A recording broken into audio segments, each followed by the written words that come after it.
Hello, I'm Allison Reed, 28, head baker, founder. At least that's what I believed. Grand opening morning smelled like butter, sugar, and finally, I iced the last cake while the line curled down the block.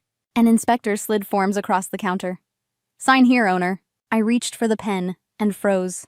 The license listed two names only, my mother's and my sister's. Not mine, not anywhere. Flour slipped from my fingers like snow in a hot room. 5 years of 4 a.m. ovens, and I didn't exist on paper.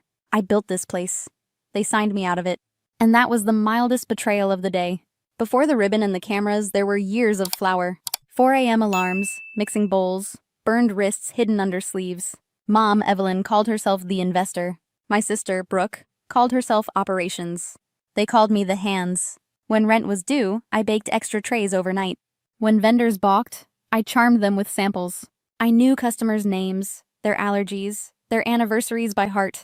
Mom only adjusted my apron, reminding me, smile. People buy smiles. Brooke guarded the laptop. Invoices, permits, boring stuff, she'd chirp, shutting the lid. Just bake, that's your magic. Once I burned my forearm on a pan. Skin blistered. Mom waved it off.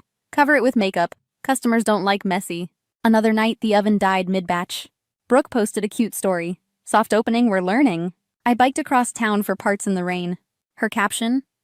Proud of our hustle, her face centered. We promised equal sweat, equal share. Later, Mom brought papers I didn't understand. Formality, she said. Lawyers like neat lines.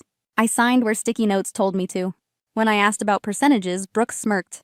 Don't be petty, we're family. When I asked about title, Mom soothed. Founder sounds ungracious. Let the work speak. Customers pointed at the case, whispering, Allison's batch, right? Mom turned my name tag to the wall. Brooke posted my recipe with her watermark. Team effort, she wrote. The more I built, the smaller they made me. If I pushed back, I was ungrateful. If I rested, I was lazy. So I stopped asking and just baked. I told myself families stumble, then learn. That once we opened, we'd be equals in daylight. Belief was cheaper than lawyers. And I wanted it to be true. The night before opening, I slept on a flour sack. Brooke posted, we did it, in a dress I couldn't afford.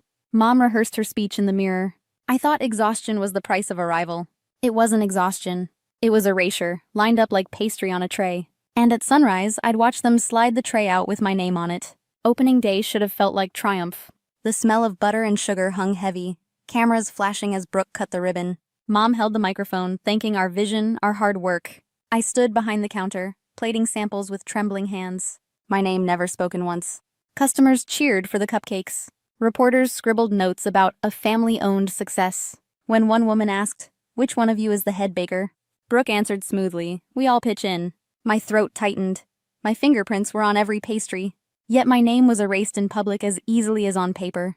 That night, while they toasted champagne, I scrubbed buttercream off mixing bowls. Brooke's laugh carried from the office. She was already uploading another post, all gloss and hashtags. Mom rehearsed interviews with the mirror, rings catching light. I wrapped the bandage on my wrist tighter, whispering, not forever. In secret, I turned my phone camera on my own work. Shaky videos of croissants flaking under my knife. Candid clips of icing dripping slow on cinnamon rolls. I posted them under an anonymous handle, @flourlessfaith.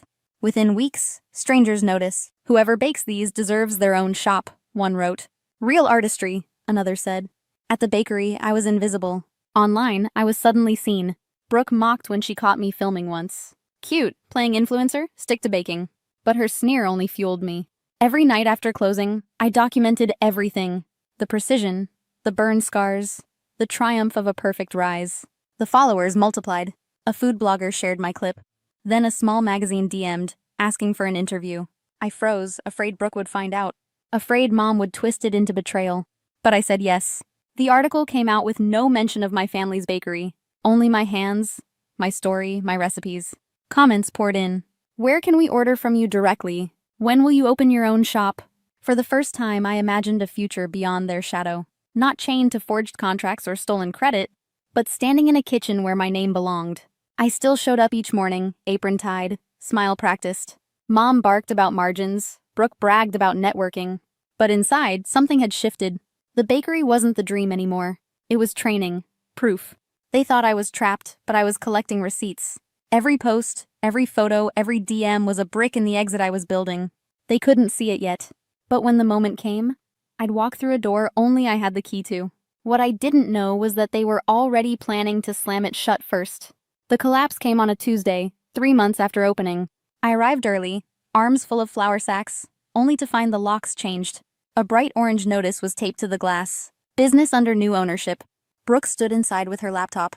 Mom sat at a corner table, sipping coffee like a queen on her throne. "Allison," Brooke said smoothly, "you don't work here anymore." My stomach dropped. "What are you talking about?" She slid a folder across the counter. Inside, transfer forms stamped, signed, with my name in perfect ink. Except I hadn't signed them. "I never—" Mom cut me off, voice cold. "Don't embarrass yourself. You signed months ago. Witnessed." Her own signature glared from the page. The witness. My own mother. The room tilted. I remembered the stack of papers she'd called formality. The sticky notes marking where to sign. I had scribbled, trusting her, trusting Brooke. But those weren't partnership papers. They were an exit strategy, mine. "You forged this," I whispered. Brooke smirked. "Don't be dramatic, it's called business." I stumbled back, flour sacks slipping to the floor, white dust clouding the air. "You're stealing everything I built." "No," Mom corrected, folding her hands. "We're protecting it. You've always been reckless, emotional. This bakery needs stability, needs us." My chest burned. All those nights bent over dough, all the blisters, the tears, the joy, scraped off the board like crumbs. They hadn't just stolen a shop. They had stolen the dream that kept me breathing. I grabbed my phone, snapping photos of the papers. Brooke lunged. Mom hissed. But I shoved the folder back at them. "If you think I'm walking away quietly, you don't know me." Her smile was icy. "Who will believe you? Family disputes don't play well in court. And everyone in this town knows who made this bakery happen. Us." That night, I sat in my car in the empty lot, headlights carving into the dark. I scrolled through my anonymous account. Tens of thousands of followers. Screenshots of every post, every caption, every tag. Proof of whose hands shaped those pastries. My phone buzzed with a new DM. A lawyer I'd never met. "Saw your story in the magazine. If you ever need help with ownership or branding rights, call me." I stared at the message, tears blurring the screen. They thought they'd buried me under forged signatures and family lies. But they'd forgotten something crucial. I had already built another name.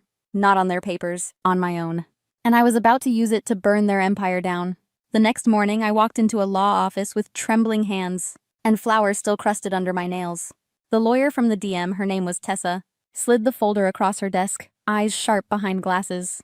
"This is fraud," she said flatly. "Forgery, witness tampering. You realize this isn't just family drama? It's a crime." Hearing it out loud made my skin prickle. For months, I'd swallowed their gaslighting, their digs about me being dramatic, ungrateful. But here, under fluorescent lights and legal language, the truth hardened into evidence. Tessa tapped her pen. "We'll need proof beyond this. Emails, texts, financial records that show your labor, your recipes, your name." I opened my phone. Photos of my burned arms. DMs from clients who asked for me by name. Screenshots of Brooke posting my recipes as her own. And the follower count on my anonymous account, climbing daily. Tessa's lips curved into a thin smile. "This is stronger than you think. We can file for injunction, seize the brand until the case resolves. And if we push forgery, they could lose everything." Court came faster than I imagined. Mom entered in pearls, Brooke in designer heels. They smiled like it was Sunday service. But when the judge flipped through exhibits, the mismatched ink on the signature, the time-stamped video of Brooke practicing my name, the smile drained from their faces. My voice shook as I took the stand. I built that bakery. Every recipe, every tray. I signed partnership papers in good faith. They turned them into a weapon. Brooke's lawyer objected. Emotional testimony. The judge waved him off. Let her speak. I met Brooke's eyes across the room. "You told me family meant trust, and you forged mine." The silence was heavy, only broken by Mom's sudden sob. "Allison, we were protecting you. You couldn't handle it." "No," I cut in, voice clear for the first time. "You were protecting yourselves from me owning what I created." The gavel came down like thunder. The contract void. The business frozen pending damages. The bakery's name legally tied back to me. I walked out into the sun. The courthouse steps buzzing with reporters. Brooke shoved past me, face twisted. "This isn't over," she hissed. But I was already moving forward. My lawyer at my side, my phone buzzing with offers. From investors who had seen the article, the trial, the truth. I didn't want revenge. I wanted freedom. And in that moment, I finally held it. What I did next shocked even me, because I didn't rebuild their dream. I built mine. I didn't reopen the bakery on Main Street. I let Mom and Brooke keep the building, the debt, the hollow shell of what they stole. Instead, I signed a lease on a tiny corner space across town. Brick walls, sunlight streaming through big windows.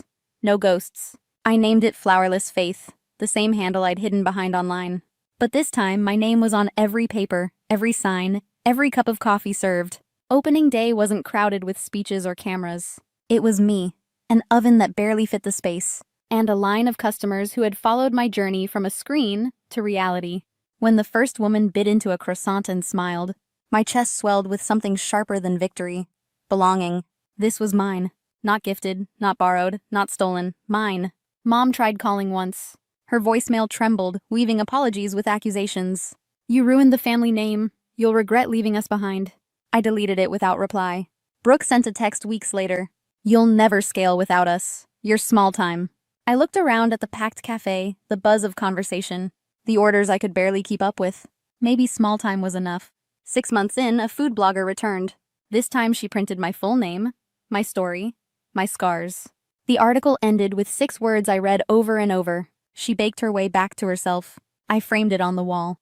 Not as proof to Mom or Brooke, but as a reminder to me. Because for years I let their voices drown mine out. Now every morning when I unlock the door, I hear only my own. If you've ever been erased, belittled, or told your work doesn't count unless someone else claims it, know this. Your worth isn't theirs to sign away. You can start again. You can build in your own name. Have you ever faced something like this? Tell me in the comments. And if my story hit home, subscribe for more stories of truth, betrayal, and taking your life back.